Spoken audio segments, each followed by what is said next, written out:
Καλησπέρα σε όλους και όλες. Πώς ήσασταν χθες στην μεγάλη γιορτή, την πρωτοχρονιάτικη συναυλία? Ένας, ναι, δύο, οκ. Ποιος ήταν στη χθεσινή? Ωραία. Εντάξει, εσείς που ήσασταν, τα πολλά χειροκροτήματα ήταν χθες. Σήμερα θα είναι το πράγμα πιο υπερβατικό. Όταν με ενημέρωσε, με πήρε, μου ζήτησε ο Γιώργος ο Κομινάκης, ο αντιδήμαρχος αθλητισμού, εν πάση περιπτώσει, πολιτισμού, εθελοντισμού, η κυρία Ναχώσογλου, η δήμαρχος, ευχαριστώ και για την παρουσία της. Να είστε καλά. Ευχαριστώ. Όταν μου ζήτησε να παίξω σήμερα, το σκέφτηκα λίγο, αν θα ήθελα να παίξω. Όχι επειδή αυτό που κάνω είναι πολύ πολύτιμο και αυτοί που θα τα ακούγανε δεν είναι αρκετά άξιοι κτλ. Προς Θεού, όχι, δεν είναι αυτός ο λόγος. Θυμάμαι και κατανοώ τα λόγια του δασκάλου μου, ενός από τους δασκάλους μου. Ήμουν τυχερός και ευλογημένος να έχω πολλούς μεγάλους δασκάλους. Συγγνώμη. Ονόματα θα σας πω, μην ανησυχείτε, θα τα βγάλω όλα στη φόρα. Ναι, ένας από τους μεγαλύτερους δασκάλους που είχα ποτέ, και όταν ήμουν μικρός έλεγα να είχα γεννηθεί στην αρχή, πολλοί το λένε αυτό, στην κλασική αρχαιότητα, να ήμουν με τους μεγάλους, του Πλάτωνας κτλ. Τελικά του συνάντησα στο παρόν, ο Δημήτρης Τολέκας, από τους μεγαλύτερους δασκάλους, συνεργάτες, φίλους, μέντορες.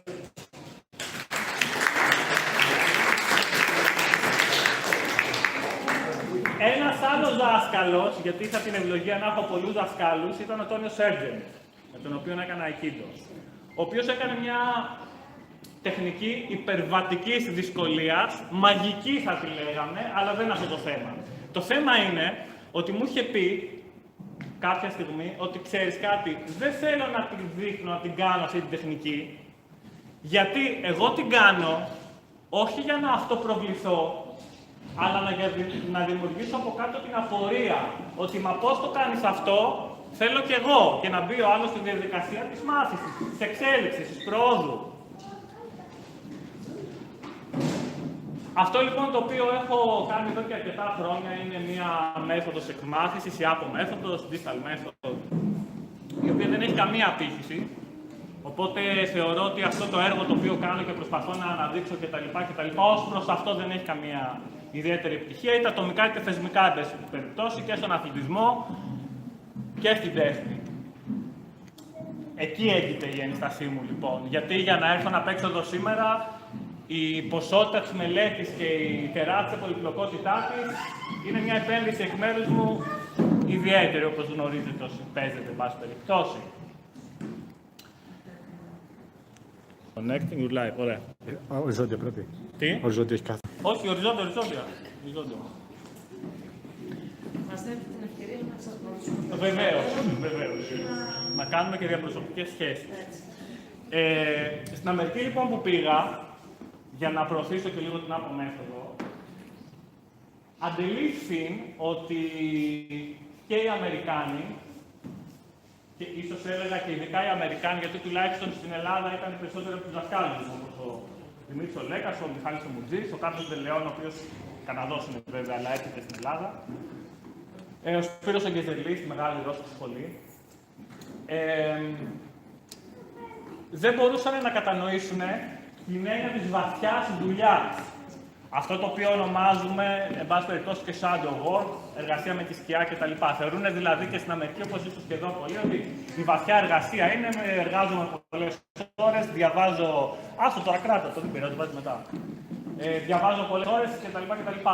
Η βαθιά εργασία γίνεται με δουλειά με τα όνειρα, δουλειά στα όνειρα και διαλογισμό. Αναφέρομαι σε όλες τις μεγάλες τις διαλογιστικές παραδόσεις, εν πάση περιπτώσει, που είναι πάρα πολλές και κάνουν πάρα πολλά πράγματα.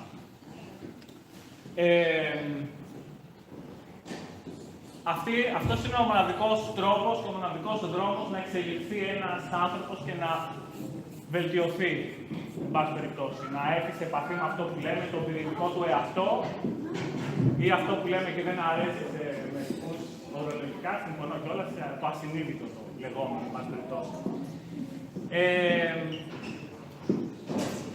Αυτό λοιπόν το οποίο με προβλημάτισε ήταν στις μέρες μας, εν πάση περιπτώσει, γιατί κάποιος να κάνει μία τέτοια εκδήλωση, εν πάση περιπτώσει, γιατί είναι πολύ δύσκολη καιρή, όπως ξέρετε, γίνονται πάρα πολλά. Εννοείται δεν κάνουμε πολιτική συζήτηση, απλά αναφέρω παραδείγματα, αυτά που γίνονται στην Παλαιστίνη, αυτά που γίνονται στην Ουκρανία. Χθες πήραμε σαν την ωραία Ελένη από το κρεβάτι τον Μαδούρο. Σήμερα μπλοκάρανε όλα τα αεροδρόμια. Σήμερα μπλοκάρανε όλα τα αεροδρόμια. Ζούμε σε καιρούς περίεργους. Έτσι λοιπόν υπάρχει ευθύνη αυτά που κάνουμε να έχουν κάποιο νόημα. Και το μοναδικό πράγμα που έχει νόημα στη σημερινή εποχή, όπως και σε κάθε εποχή, είναι η πνευματική άσκηση. Και πού κολλάει αυτό, θα με ρωτήσετε. Δεν έχει καμία διαφορά η τέχνη με την πνευματικότητα. Φυσικά η τέχνη δεν έχει τελεολογικό και σωτηριολογικό περιεχόμενο, ρητά διατυπωμένο. Εμπειρικά όμως καλύπτει και τα δύο.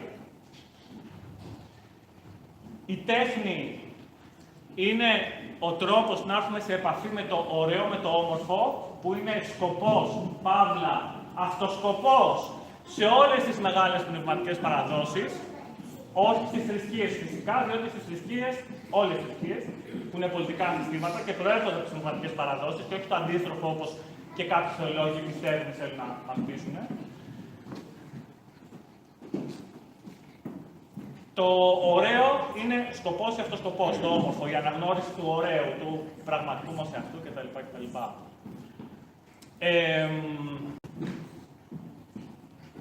Μέσα από την τέχνη, λοιπόν, μπορούμε να προσεγγίσουμε αυτή την ομορφιά και μπορούμε να έχουμε αυτή την εμπειρία της. Οι θρησκείες, όπως είπαμε, δεν έχουν αυτό. Δεν έχουν τροποποιημένες συνειδησιακές καταστάσεις. Θεωρείται, για παράδειγμα, ότι σε κανονική συνειδησιακή κατάσταση μπορεί να υπέλθει απελευθέρωση. Στις θρησκείες αυτό, στις μεγάλες σημαντικές παραδόσεις όχι. Και αντί για αναγνώριση της ομορφιάς, οι θρησκείες έχουν την ενοχή, αναγνώριση της ενοχής. Αμαρτήματα, αυτοπατολικά κλπ. Όλες οι θρησκείες καμία πνευματική παράδοση. Με την ενοχή, Ναι, ναι. Κάνω τη διάκριση. Οι πνευματικές παραδόσεις έχουν ευέλικτο όραμα, οι θρησκείες έχουν δόγμα. Που να κάνουν. Μία τουλάχιστον θρησκεία.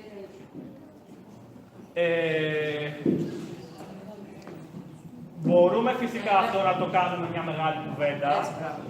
Αλήθεια, όπως λένε και στον Τζόξεν και θα μείνω εδώ, τα πράγματα είναι όπως πρέπει να είναι.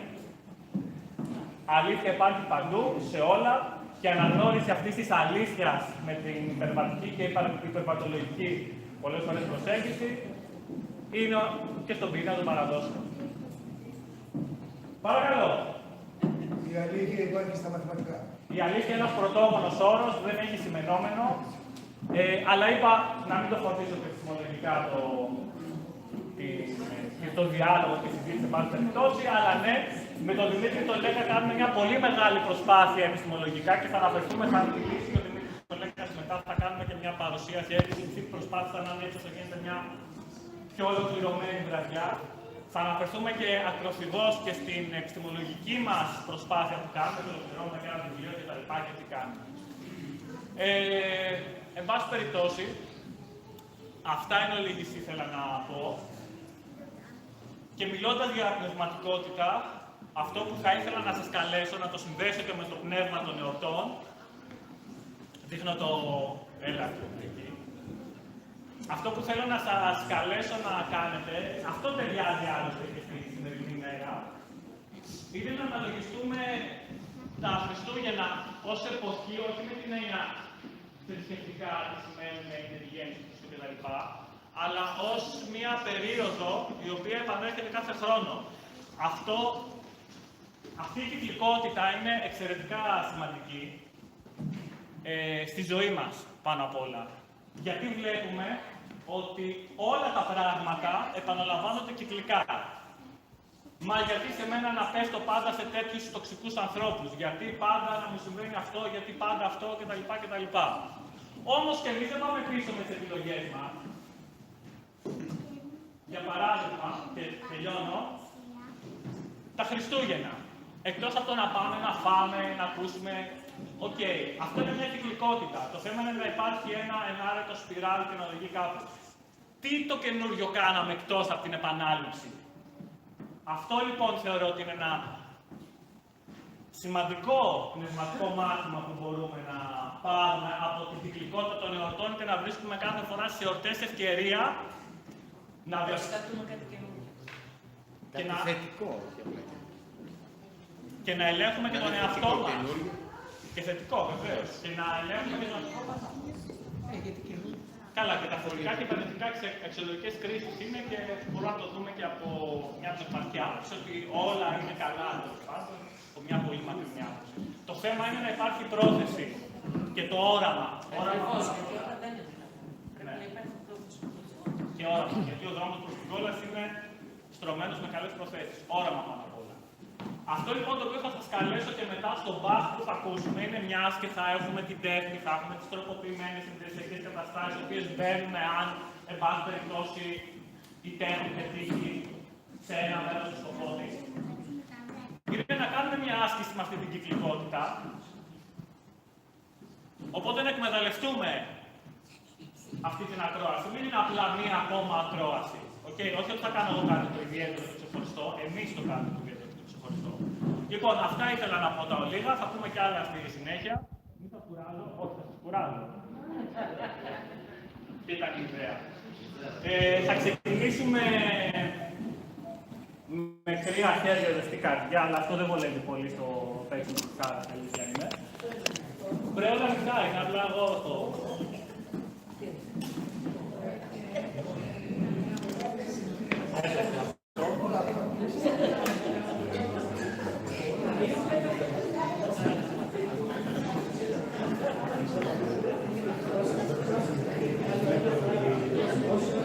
Το βάλεις καλά.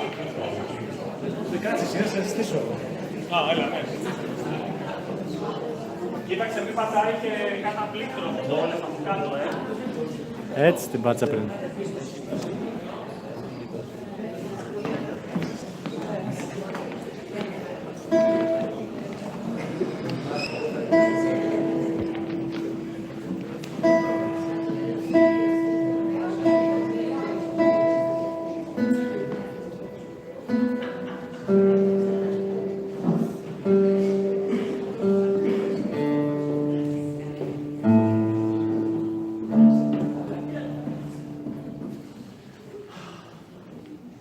Ναι, βεβαίως και έγραψα να μας πω ότι ο πρώτος λόγος ήταν αυτό το πνευματικό τέλος πάντων ζήτημα. Ο δεύτερος λόγος που δέχτηκα να παίξω σήμερα και ήθελα ήταν για να κάνουμε καλή παρέα. Να έχουμε τον Δημήτρη το Λέκα, σαν συνεργάτες και εκεί να περάσουμε ωραία, με την Νεφέλη και την Βανέλη θα τραγουδήσει και αυτή μετά ένα τραγούδι.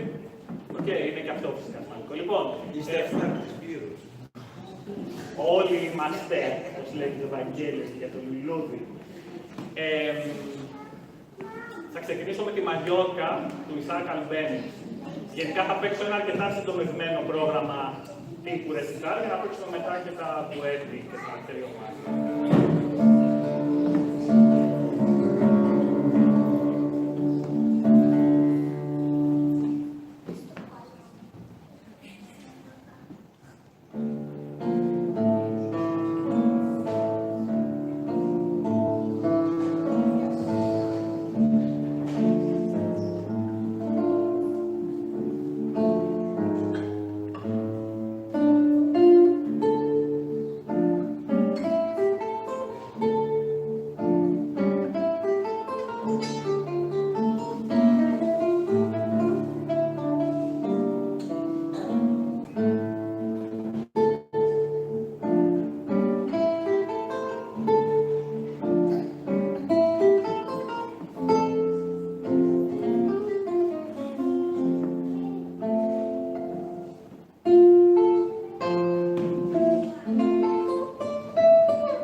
Ήταν ο Χριστός.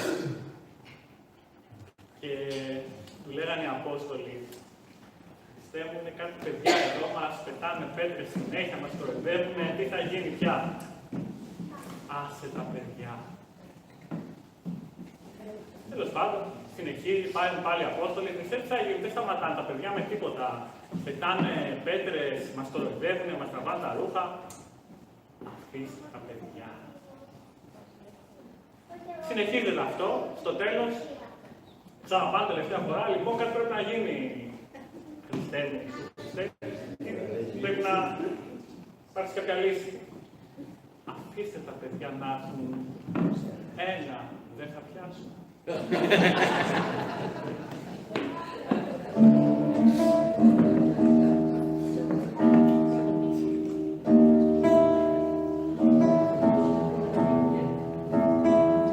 Θα παίξω τώρα μια σονάτα του Σκαρλάτη. Τώρα ξεκινάει το προκλασικό πρόγραμμα, το μπαρόκ.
Τι να κάνουν, με κάνουν. Το ανέκδοτο έπιασε. Όλα τα ανέκδοτα Όταν λέγονται καλά πιάνουν. Τώρα θα παίξω... Τώρα θα παίξω την τέταρτη σιούτα για λαότο του Μπαχ. Είναι ένα μεγάλο έργο. Εντυπωσιάστηκα λίγο με τον εαυτό μου που το διάλεξα, είναι πάρα πολύ επικίνδυνο. Είναι ένα από τα σημαντικά έργα του Μπαχ. Λέγεται Bach Werke Verzeichnis 1006α.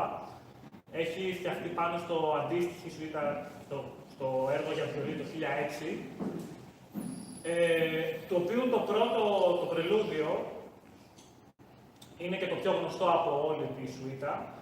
Το χρησιμοποίησε ο Μπαχ και για την καντάτα Bach Werke Verzeichnis 29. Wir danken dir Gott, wir danken dir. Σε ευχαριστούμε Θεέ. Σε ευχαριστούμε.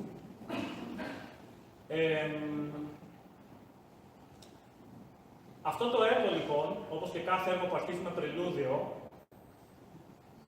είναι ένα έργο το οποίο σε ένα μικρό βαθμό ανακυκλώνει το υλικό, το οποίο παρουσιάζεται και στο πρελούδιο, χωρίς φυσικά να είναι παραλλαγή, να είναι παραλλαγές. Παρ' όλα αυτά, διάφορα θέματα τα εμφανίζει ο καλλιτέχνης, αυτός που παίζει, στο πρελούδιο το οποίο ξεκινάει. Το πρελούδιο λοιπόν, παραδοσιακά θεωρούταν για τους ερμηνευτές κάτι σαν ζέσταμα, κάτι σαν αυτοσχεδιασμός, παρουσίαση κάποιων θεμάτων.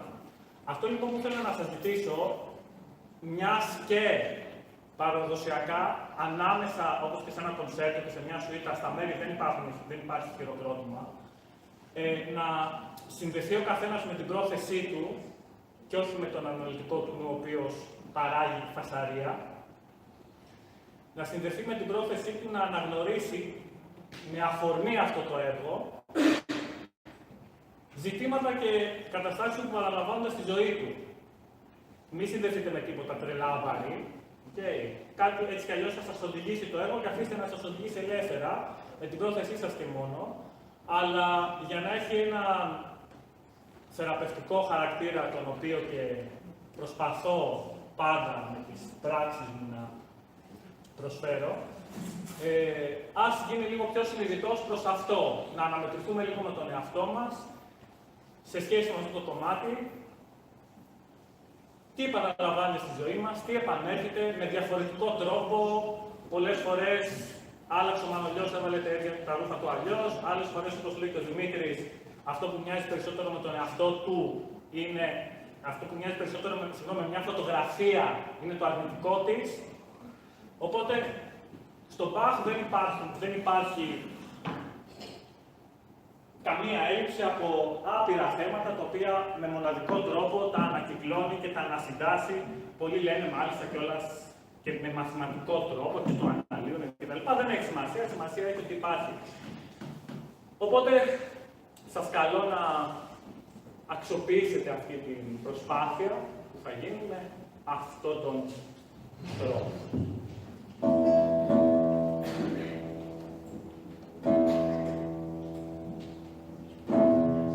Γεια σου, Νίκο. Είδες, έκανα και πάθος μέχρι να έρθει.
ήρθε η ώρα για το κυρίως πρόγραμμα.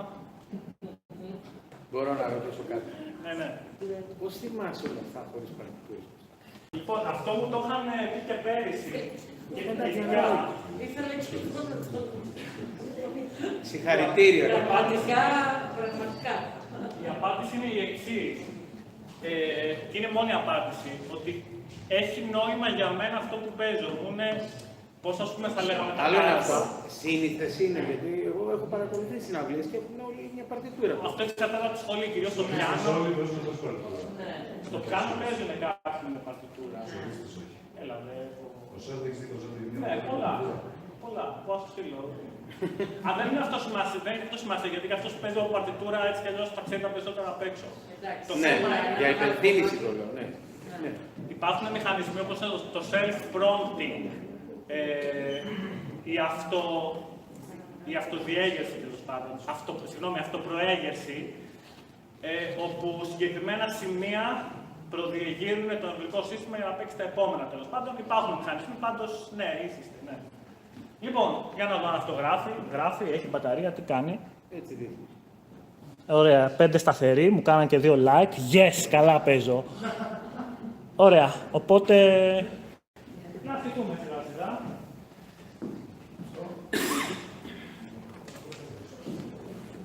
Και αυτό το κάναμε μετά το τελευταίο κομμάτι. Α, είναι έτοιμα. Ναι, βεβαίως.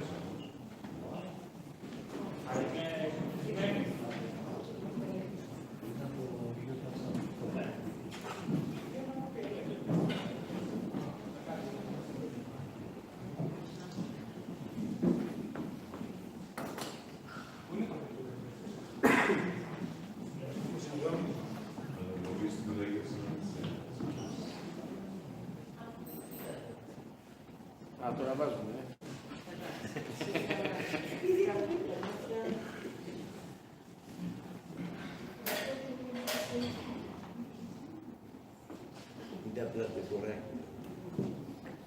Λοιπόν, να πω πριν καλωσορίζοντας βασικά τον φίλο και συνεργάτη και δάσκαλο Δημήτρη Λέκα,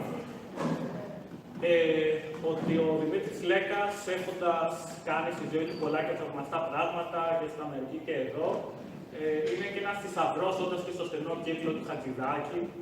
Οπότε είναι ευκαιρία να μας πει και διάφορα πράγματα όπως παίζουν, εν πάση περιπτώσει, και θα μας πει. Λοιπόν, θα ξεκινήσουμε με τη μικρή Ραλού. Σωστά. Σε ενοχλεί το... Μου έρχεται όλο πάνω. Ωραία, θες να έρθει απ' την άλλη να πάω λίγο φρική. Είσαι ο εκεί. Με τα 40 παλικάρια.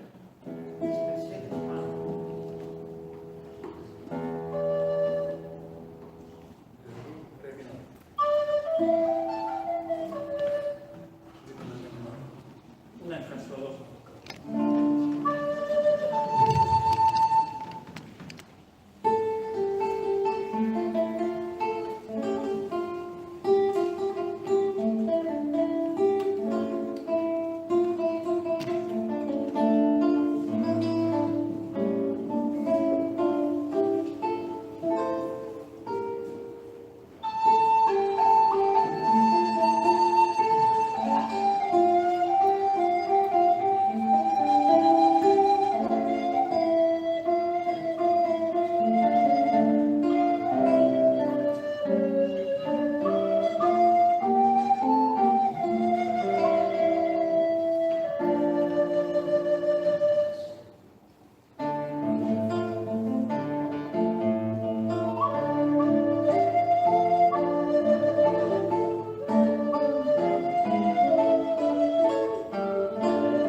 το έβαζα αυτό το τραγούδι και το μεγάλο μου λέει: Παπά, τελικά το τραγούδι είναι λυπημένο.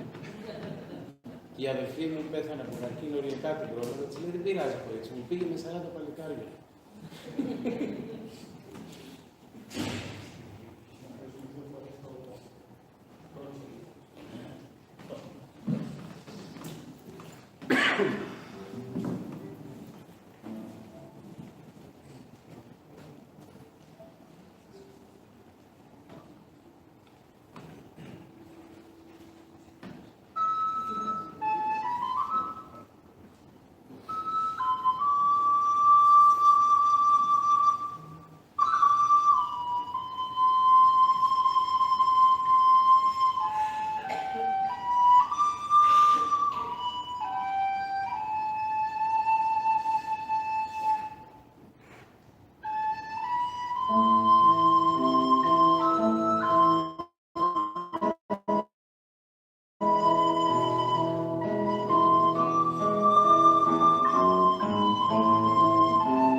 αγαπητή Νεφέλη Ζουγανέλη.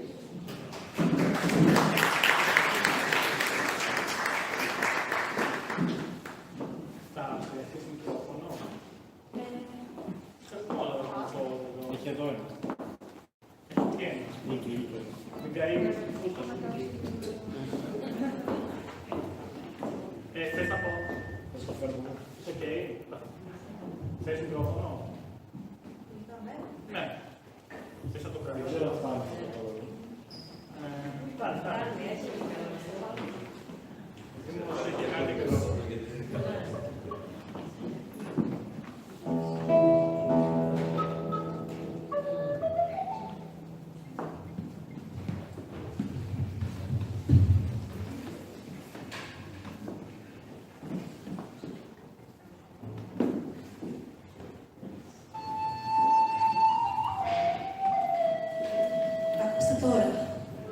ιστορία του Κεμάλ, ενός νεαρού πρίγκιπα της Ανατολής, απόγονο του Σεβάχ του Θαλασσινού, που νόμιζε ότι μπορεί να αλλάξει τον κόσμο. Αλλά πικρές οι βουλές του Αλλάχ και σκοτεινές οι ψυχές των ανθρώπων.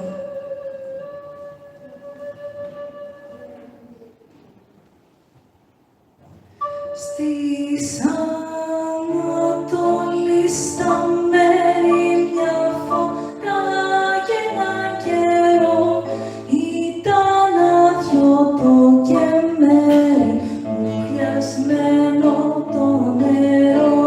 Στη Μοσούλη, στη Βασόρα, στην παλιά την Κουρμαδιά, πικραμένα κλαίνε τώρα της ερήμου τα παιδιά.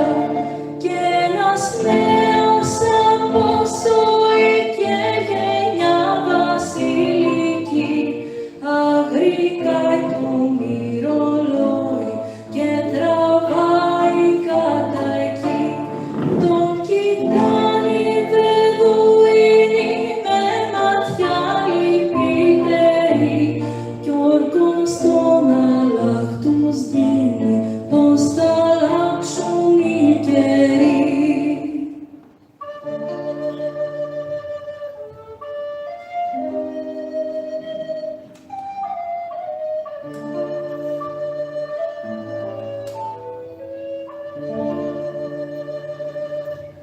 Σαν ακούσαν οι αρχόντοι του παιδιού την αφεντιά, ξεκίναμε λυκουδόνι και με λιονταριού ποδιά.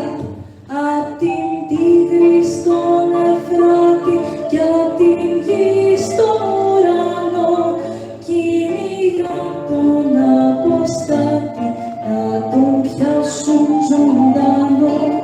Πέφτουν πάνω του τα στήφη σαν ακράτητα σκυλιά και τον πάνε στο χαλίφι να τον βάλει τη θηλιά.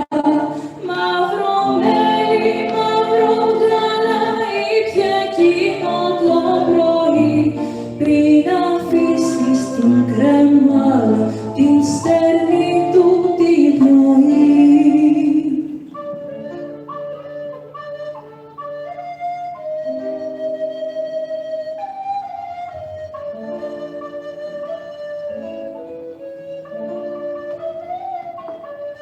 Με δυο γέρικες καμήλες με ένα κόκκινο φάρι, στου παράδεισου τις πύλες ο προφήτης καρτερεί. Πάνε τώρα χέρι-χέρι κι είναι γύρω συννεφιά, μα της Δαμασκού τα αστέρι τους κράτουσε συντροφιά. Σε ένα μήνα, σε ένα χρόνο βλέπουν μπρος τους τον Αλλάχ, που απ' τον ψηλό του θρόνο λέει στον αμυαλό Σεβάχ. Νικημένο μου ξεφτέρι, δεν αλλάζουν οι καιροί, με φωτιά και με μαχαίρι πάντα ο κόσμος προχωρεί. Καληνύχτα Κεμάλ. Αυτός ο κόσμος δεν θα αλλάξει ποτέ. Καληνύχτα.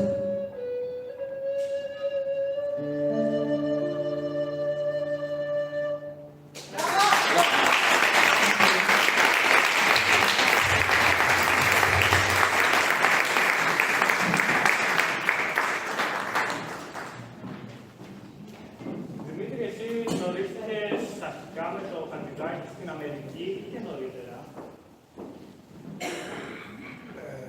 Εγώ όταν πήγα στην Αμερική να σπουδάσω, κάποια στιγμή αναρωτήθηκα πριν ο Χατζηδάκης, είχα βρει μία διεύθυνσή του κάπου στη Νέα Υόρκη. Ήμουν φίλος και συμμαθητής με τον Μάριο Φιλιππίδη. Ο Μάριος Φιλιππίδης ήταν γιος. Ο Μάριος Φιλιππίδης ήταν γιος του Αντέρη Φιλιππίδη του παιδιού και της Δέσποινας Διαμαντίδη. Και είχε πάει και ζούσε εκεί. Αυτό το παιδί λοιπόν για πρώτη φορά εκτέθηκα στην κλασική κιθάρα, διότι μετά από τον Μιλιαρέση και το Φάμπα και τα τέτοια, που τους βλέπαμε να παίζουν και στο πίσω του Χατζηδάκη.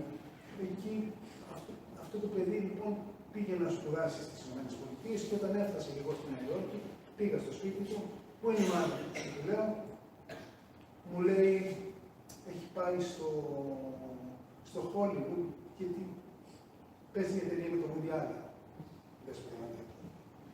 Εκεί απάνω το ρώτησα τι έκανε με τη σεκρετάρα. Και μου λέει, α, την παράτησα. Λέω γιατί δεν παίζω πια αναγεννησιακά και μπαρόκ με το λαού του. Ωραία, αυτό είναι μπράβο. Και μου λέει να σου πω, μου έχουν μείνει κάτι φλογέρες, θα παίρνεις μία. Μου χάρισε λοιπόν μία φλογέρα και από εκεί ξεκίνησε όλη αυτή η ιστορία με αυτά τα όργανα. Εγώ πήγα και τελείωσα το δίκτυο, εκτός δεν έχω κάνει ποτέ εκπαίδευση, γι' αυτό έχω και λίγο διαφορετικό οίκο. Όταν έφτασα πίσω στην Ελλάδα, πήγα και τον βρήκα το Χατζηδάκη, μου είπανε ότι είναι στο μαγειμένο αυλό. Κάποιοι φίλοι μου, κοινοί, γνωστοί, με πήγανε, γνωριστήκαμε εκεί και έτσι άρχισε αυτή η επαφή που κράτησε χρόνια. Στο μεταξύ, ο Χατζηδάκης συνέχεια με κοροϊδεύει. Έρθω με αυτά τα όργανα, σου λέει έτσι. Αυτά τα έχουν, είναι κάτι καγαμούζες, βλέπει τις έχουν οι Γερμανοί διδατάδες για να παίζουν, για να μαθαίνουν τα παιδάκια στα νηπιαγωγεία και το ημιφρασό. Και του έλεγα, βρε μάλλον τόσα παρόκια, πάνε αυτά, τελειώσαν τώρα, δεν παίζουν αυτά τα όργανα. Και μια μέρα, λοιπόν, αφού πήρε το λέω συγγνώμη γιατί έχει πλάκα αυτό η ιστορία, αφού έγινε διευθυντής στην ορχήστρα και μετά έγινε διευθυντής στη λυρική και ήταν σε μια πρόβα στην λυρική με τους μεγάλους πετσούς και κάναμε το διδό και τον ενία, δοκιμές. Λέω κάτσε να δεις τώρα τι θα σου κάνω. Και πάω και κρύβομαι πίσω από μια κολόνα και αρχίζω και παίζω ένα κομμάτι από το Αμέρικα του χώρο του Κουαρτάλ, ξέρετε, το πάει.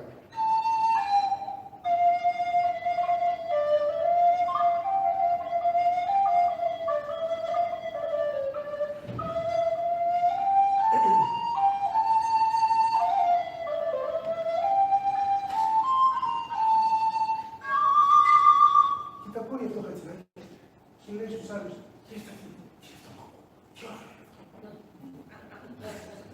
και βγαίνω από πίσω από τον Πρεσό και του λέω: είναι οι καραμούζες που έχουν γερμανικές τεντάδες και τα και μένει έτσι και μου λέει: έτσι ακούγεται. Και λέω: ναι. Και μου λέει: έπεσες απάνω στην ώρα. Ο Χατζηδάκης πραγματικά ήταν φοβερός στο να μπορεί να αλλάξει, ήταν πάρα πολύ ευέλικτος. Σε άλλα ήταν κολλημένος. Μου λέει: έψαχνα να βρω έναν ήχο για να κάνω κάτι διαφορετικό, γιατί τώρα ήρθε κάποιος και μου ζήτησε να του κάνω μουσική για κάτι ταινίες και ήθελα να κάνει ένα διαφορετικό ήχο γιατί δεν είχα. Ποιος ήταν αυτός που ζήτησε? Ο Κουστό. Και έτσι με κάλεσε και σολάρισαν αυτά τα όργανα σε όλες τις μουσικές που έκανε ο Χατζηδάκης και αν μπείτε ποτέ στο YouTube και ψάξετε Χατζηδάκης, Κουστό, Ατλαντική κτλ. Και ακούσετε, θα δείτε ότι είναι αυτοί οι ήχοι τους οποίους οι οποίοι δεν μάθησαν. Πήγαμε πάρα πολύ καλά. Έτσι λοιπόν πήγε αυτή η συνεργασία μας περισσότερο στο τρίτο πρόγραμμα, πολλά και διάφορα και το τρίτο πρόγραμμα όλη αυτή την αρρώστια με το Σπαχάρι και με τον Καραγιώτη και με όλες αυτές οι μουσικές οδύσεις και την καθεξής. Μου τα είχαν αναθέσει τότε αυτοί. Έκανε και κριτικές και πολλά χρόνια στο πρόγραμμα, κριτικές σε ελληνικό δίσκο και έτσι κάθε εβδομάδα έκανε και πάνε μέχρι τώρα. Στο τέλος κατέληξε την ώρα που ήθελα να κάνω καριέρα στη μουσική, ήταν όλοι οι εχθροί μου, μου δώσανε μια κουτσιά. είχαν έρθει η μουσική του Χατζηδάκη που συνεργαζόταν διάφορα ensemble εκεί και στο Pittsburgh, στο στάδιο της Εκκλησίας της, και της όρτσες κάτω. Ναι. Αυτό που ο Χατζηδάκης όταν ήταν στις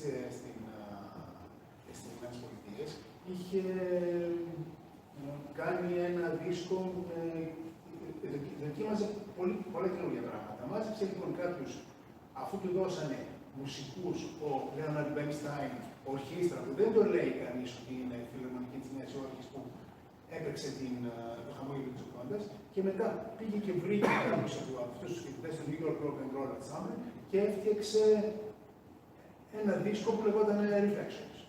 Όταν σπούδαζα στο Pittsburgh και είχαν έρθει και γνώριζα κόσμο, γνώρισα την Άννα Μούσκουλη, γνώρισα τον Λέοναρντ Μπέρνσταϊν, συγγνώμη, τον William Steinberg, ο οποίος ήταν διευθυντής της Συμφωνικής.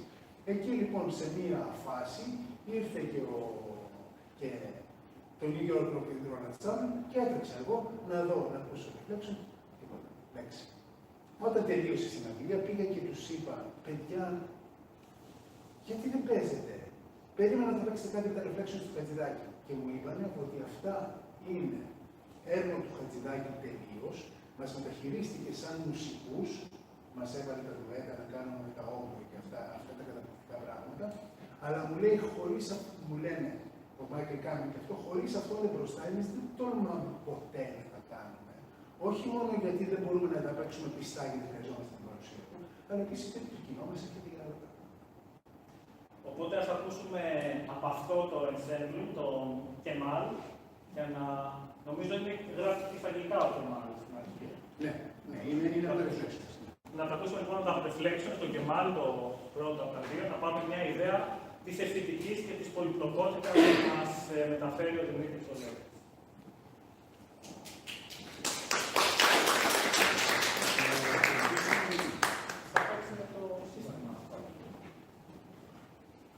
Πώς ήταν αυτό στα Reflections.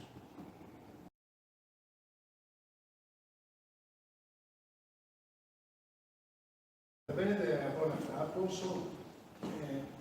πόσο εγώ είμαι μέσα σε αυτό το πνεύμα και πόσο όταν παίζω αυτό το όργανο δεν ακούγομαι σαν πάρο, αλλά είναι αυτή η σχολή και μάλιστα βλέπετε ότι εδώ έχει τελειώσει ένα κομματάκι από φλογέρα και αυτός που το παίζει κανείς δεν ξέρει ποιος είναι και θα σας πω ποιος είναι.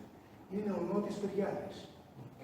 Ένας θρύλος, ο οποίος έπαιζε φλογέρες, τον είχε φέρει ο Χατζηδάκης, τον είχε βάλει να παίξει στο ελάστικο έδρα των Ονείρων, ένα μικρό σωράκι, και εν συνεχεία τον έβαλε και εδώ και έπαιξε, διότι συναντηθήκαμε στην Νέα Υόρκη. Ένα πράγμα που ζηλεύω, θα έλεγα, δεν συμφωνώ, ζηλεύω, είναι ότι όλοι αυτοί οι άνθρωποι σε αυτές τις παρέες, σε αυτές τις εποχές, κάνανε απίστευτα πράγματα και ο Δημήτρης που λέει τόσα πράγματα, μάλιστα λέει κάποια ίσως θα γράψει κάποια στιγμή, κάποια δεν γράφονται και αισθάνομαι και πάρα πολύ τέλος που ακούω πολύ εσωτερικά από τσομπολιά που τα ζήσαν οι άνθρωποι εκεί από κοντά που κρυβόταν κάθε μέρα με όλες αυτές τις προσωπικότητες και τους γνωστούς ανθρώπους που γνωρίζουμε ίσως μονόπλευρα στις μέρες μας, αλλά είναι πάρα πολύ ενδιαφέρον γιατί ακόμα και να αφήσουμε το θέμα της ζωής, την πολιτεία τους, το βίο τους μάλλον, και μέσα σε όλα αυτά τα τραγούδια υπάρχει τόσο πολυπλοκότητα, όχι μόνο από άποψη έκφραση κτλ., αλλά από πού πήραν έναν ρυθμό, από πού πήραν μια μελωδία, τι έγινε εκείνη τη στιγμή, τι συνέπεσε, για ποιον το γράψαμε, τι συγκυρίες υπήρξαν. Είναι εξαιρετικού ενδιαφέροντος. Και ένα τέτοιο ιστορικό κουτσομπολιό νομίζω είναι και για το τελευταίο και επόμενο κομμάτι που θα ακούσουμε. Το δεύτερο που μου έχει στείλει, που μιλάει για μια. Στο YouTube, στις παρτιτούρες, που μιλάει για μια γυναίκα που περιφέρεται στη Νέα Υόρκη και την περιγράφει ο Χατζηδάκης στο επόμενο τραγούδι, αλλά δεν είναι πολύ γνωστό και αναφέρεται σε αυτή. Ο Χατζηδάκης μου είχε πει κάποτε, γιατί μας έλεγε πολλά χρόνια. Τι τα λέω, γιατί είναι ανέκδοτα, δεν είναι πολύ γνωστά. Ότι το ερώτησα όταν έφυγε η Μούσκουλη, μετά ξαφνικά αυτός βρέθηκε με τη Φλέβη Ταντονάκη. και μου λέει ότι πώς τη γνώρισε τη Φλέρη. Λέει μια μέρα καθόμουν, βγήκα στο μπαλκόνι, ήταν στο δεύτερο όροφο και μπροστά ήταν ένας δρόμος και κατόπιν ήταν το πάρκο. Το πάρκο της Νέας Υόρκης. Εκεί. Και βγαίνω και ακούω, λέει, μια ιστορία, μια οχλοβολή και κατεβαίνανε κάποιοι, λέει, κοιτάζω και λέω, πάλι ήταν χάρη κρίσιμα. Και ήταν διάφοροι αυτό και εκεί ήταν τις κλαμίδες και αυτό. Και εκεί που τρέχανε, μου λέει από κάτω, σταματάει η μία και με κοιτάει απάνω και μου λέει, Μάνο, κατέβα, έλα και εσύ μαζί μας, φόρα ένα, δύο, αυτό. Ήταν η Φλέρη με τους Χάρη Κρίσινα και όταν την βρήκε και την γνώρισε και την ανέβασε πάνω, δεν τις ξέρει κανείς. Όταν την ανέβασε πάνω, αυτή την έβαλε να τραγουδήσει, μαγεύτηκε μαζί της και είπε ότι τώρα που δεν είχα πια την μουσική και αυτό, την πήρε απάνω σε αυτό το μοτίβο. Ο Νίκος ο Γκάτσος, ο οποίος ήταν ένας τρομακτικά απίστευτος. Είχαμε τη χαρά να την γνωρίσουμε γι' αυτό. Έγραψε αυτά τα τραγούδια. Πες το. Το τίτλο. Ναι, πες το. Η τρελή του φεγγαριού και τα λοιπά, αυτά όλα είναι εμπνευσμένα από τη Φλέρη. Οπότε να βάλω το δεύτερο. Ωραία, θα βάζω το δεύτερο. Και η στίχη του δεύτερου μου λένε να το ακούσω. Όχι, συγγνώμη, να σας πω ότι αυτό που έβαλε τους στίχους άλλους ο Γκάτσος είναι το Noble Dame, το οποίο Noble Dame είναι πραγματικά και αυτό πατημένο απάνω στην εικόνα της Φλέρης. Και άμα θέλετε να σας πω και κάτι άλλο, ακόμα που έχει ενδιαφέρον το ψυχολογικό, ότι αυτό το κομμάτι είναι γραμμένο στις 5/8. Τα 5/8 λοιπόν, για όποιον ξέρει από μουσική, είναι ένας ρυθμός ο οποίος δεν υπήρχε στην Ελλάδα πουθενά. Υπήρχαν κάποια στον πόντο. Ο Χατζηδάκης λοιπόν καθόταν και έπαιζε πια. Κάποια στιγμή λέει, κάνε τρελή αυτή. Έχουμε 9/8, 11/8, 7/8, τα καρματιανά γεμάτος ο κόσμος. 5/8 δεν υπάρχουν. Και κοιτάει όλοι, μόνο στον πόντο υπήρχαν. Και του έρχεται μια ζούλα και λέει, θα τα βγάλω εγώ. Και φέρνει στο ελληνικό πεντάγραμμα τα 5/8 που δεν θα υπήρχαν. Τα έφερε συνειδητά χωρίς να το πει σε κανένα. Αλλά λέει για να πιάσουνε, θα κάνω ένα τσοίκ. Και ποιο είναι το τσοίκ, το έκανε διπλού. Όταν θα βάλω, λέει, την εθνική μας τραγουδίστρια να το τραγουδήσει και έβαλε την Σοφία Βέμπο και είπε το φεγγάρι είναι κόκκινο σε μια ταινία και αφού το έβαλε αυτό, είπε θα βάλει και την άλλη εθνική μας τάφο τώρα και έκανε το έχω ένα μυστικό με το βιβλιάκι. Με αυτά τα δύο τραγούδια ήρθαν τα 5/8 στην Ελλάδα και κατόπιν τα έβαλε να τα παίξει και τον New York Rock and Roll Ensemble. Ας ακούσουμε και το δεύτερο, το τελευταίο θα παίξουμε ένα κομμάτι έκπληξη και καλά.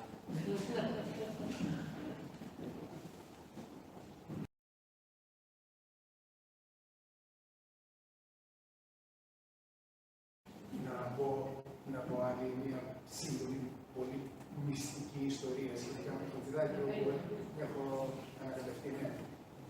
Δεν το ξέρω. Σε κάποια φάση ο Χατζηδάκης είχε κολλήσει και δεν έκανε τίποτα. Δεν έκανε ίσως πέρασαν ένας χρόνος, πέρασαν 2 χρόνια. Πηγαίνω μια μέρα και του λέω, τι κάνεις, τι κάνεις. Δεν θα βγάλεις κάτι, δηλαδή έχεις σοπάσει. Μου λέει δεν ξέρω, δεν μου βγαίνει τίποτα, δεν... Του λέω σταμάτα και πιάσε. Είχαμε τέτοια. Σταμάτα και πιάσε και κάνει. Δεν ξέρω τι θα κάνω. Του λέω να πιάσε κάτι. Τη μελισσάντη. Δεν μπορώ να κάνω τη μελισσάντη γιατί δεν έχω τη Φλέρη. Πηγαίνω, βρίσκω τη Φλέρη κάπου στην πλάκα, να την γυρίζει στην σταθερή και την πήγα. Μετά μου λέει δεν έχω μπουζουξί. πηγαίνουν τον Βασίλη τον Ηλιάδη, αυτό το παιδί ανεβαίνει πάνω, του λέει, παιδί μου, έχω γράψει κάτι περίεργο. Μπορείς να το παίξεις. Πάρε το παθητό και παίξω. Αυτός λοιπόν το παίρνει και το κοιτάει και παθαίνει. Και λέει, δεν μπορώ να το παίξω. Αλλά σε 2 μέρες θα φέρει και θα το παίξω. Σε 2 μέρες πήγε λοιπόν και του το έπαιξε και έτσι ξεκίνησε και μπήκε στο απλάκι το νερό και έγινε η εποχή της Μελισσάκης. Βέβαια, καθοδόν η Φλέρη τον παράτησε και του έμεινε μόνο η Μαρία Φαραντούρη, γιατί ήθελε να κάνει ένα διπλό με τις 2 σημαντικότερες φωνές, αλλά ήταν πια πάρα πολύ αργά να το κόψει και έτσι βγήκε η εποχή της Μελισσάκης. Θέλω να σας πω ότι αν δεν είχαν γίνει αυτά, μπορεί και να μην είχε ποτέ εκδοθεί αυτό το έργο.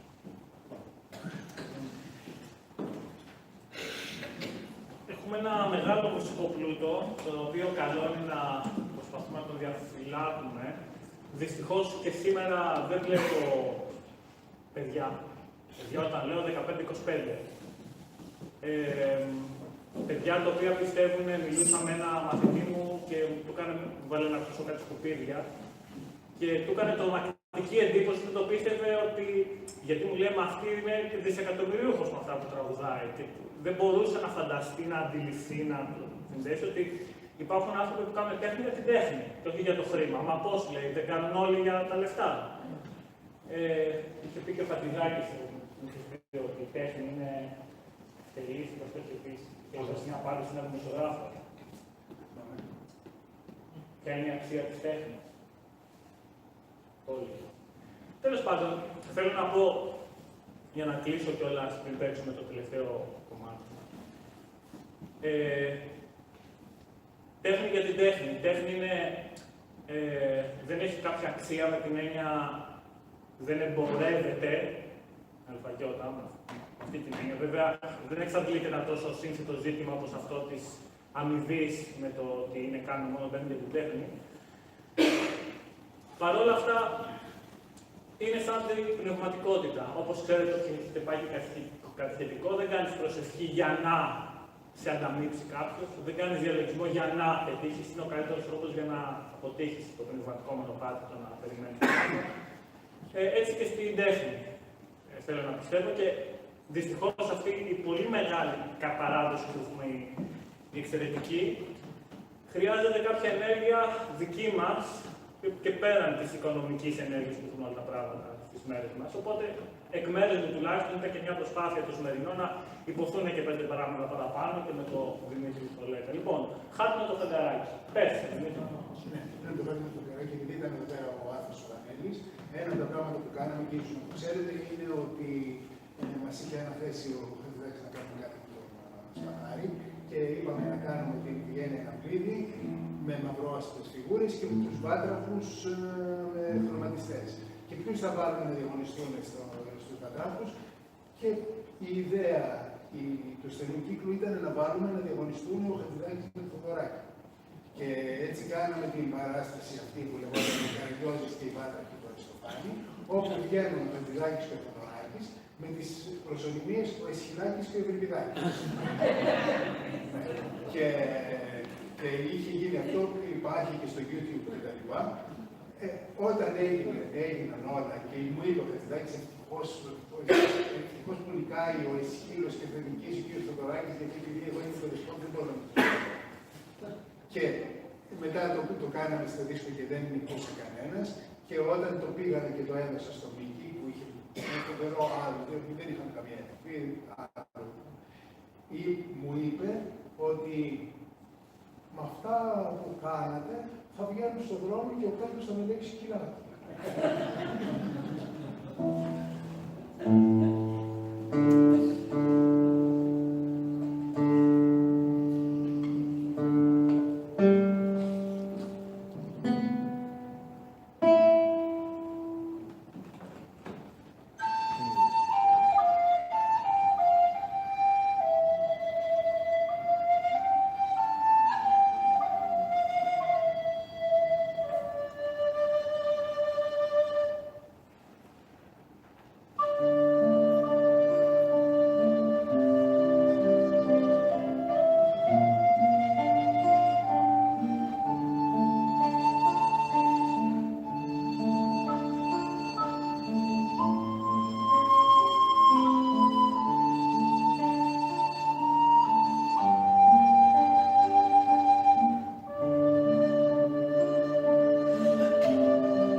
γράφονται και ό,τι λέτε.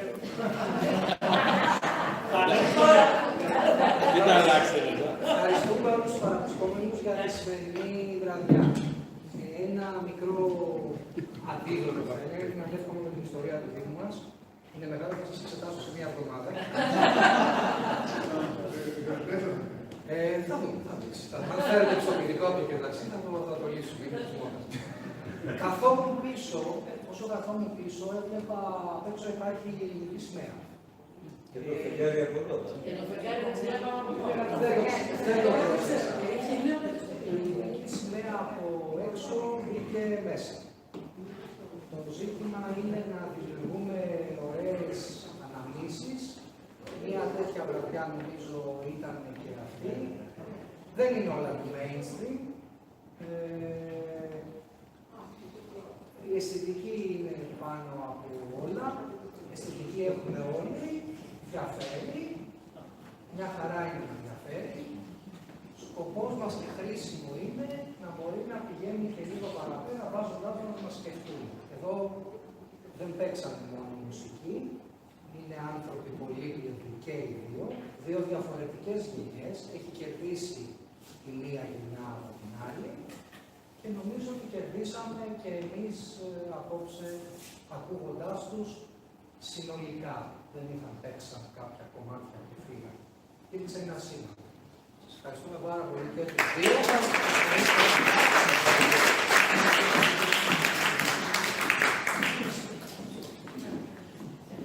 Ευχαριστούμε πάρα πολύ που σας είχαμε κοντά μας και τους δύο πραγματικά. Ήταν τιμή μας.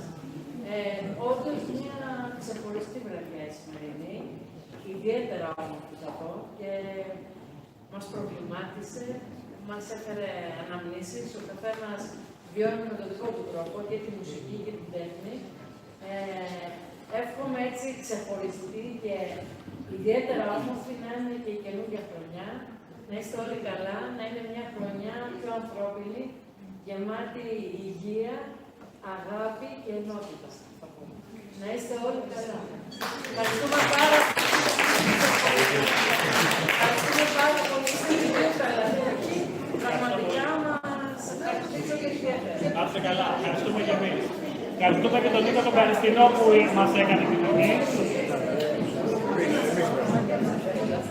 Έλα,